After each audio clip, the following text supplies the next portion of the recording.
Assalamualaikum warahmatullahi wabarakatuh. Perkenalkan, nama saya Sarip, NIT 6020013, jurusan Tata Laksana tingkat 1. Saya ingin menjelaskan sedikit tentang pengertian bahasa Indonesia baku menurut para ahli. Menurut para ahli, kata baku adalah kata yang cara pengucapan ataupun penulisan sesuai dengan kaidah yang dibakukan atau kaidah standar yang dimaksud, dapat berupa pedoman ejaan, tata bahasa baku, dan kamus umum. Ragam bahasa baku atau ragam bahasa standar dapat dibatasi dengan beberapa sudut pandang, di antaranya sudut pandang kebakuan bahasa yang digunakan, sudut pandang informasi, dan sudut pandang penggunaan bahasa.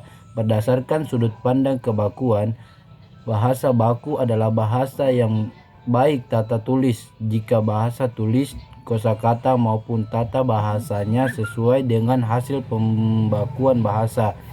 Berdasarkan sudut pandang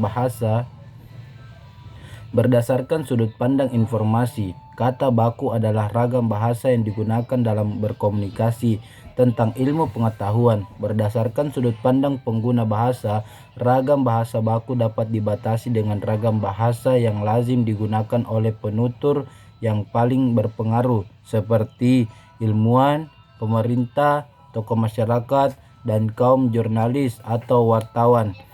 Bahasa merekalah yang dianggap ragam bahasa baku.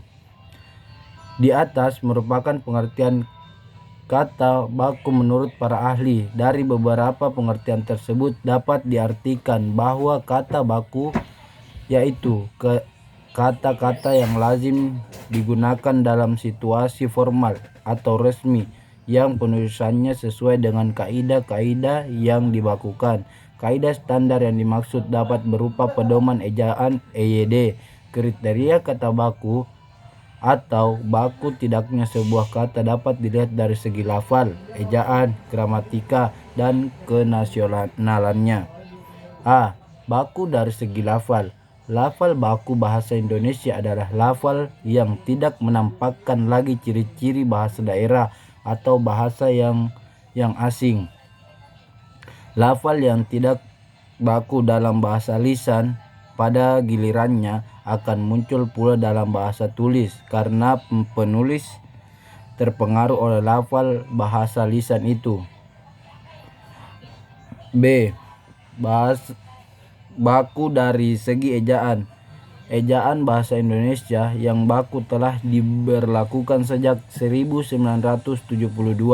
Namun ejaan bahasa Indonesia yang disempurnakan atau disingkat dengan EYD. Oleh karena itu, semua kata yang tidak tertulis menurut kaidah yang diatur dalam EYD adalah kata yang tidak baku.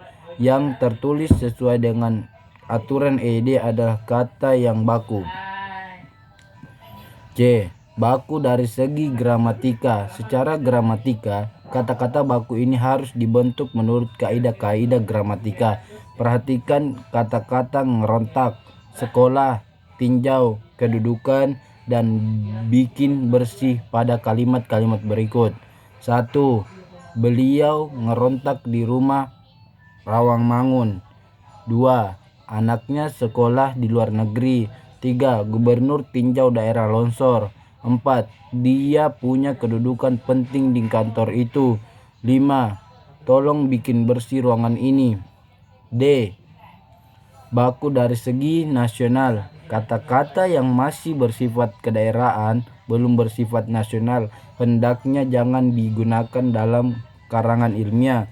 Kalau kata-kata dari bahasa daerah itu sudah bersifat nasional, artinya sudah menjadi bagian dari kekayaan kosakata, bahasa Indonesia boleh saja digunakan. Simak dan bandingkan kedua deret kosakata berikut.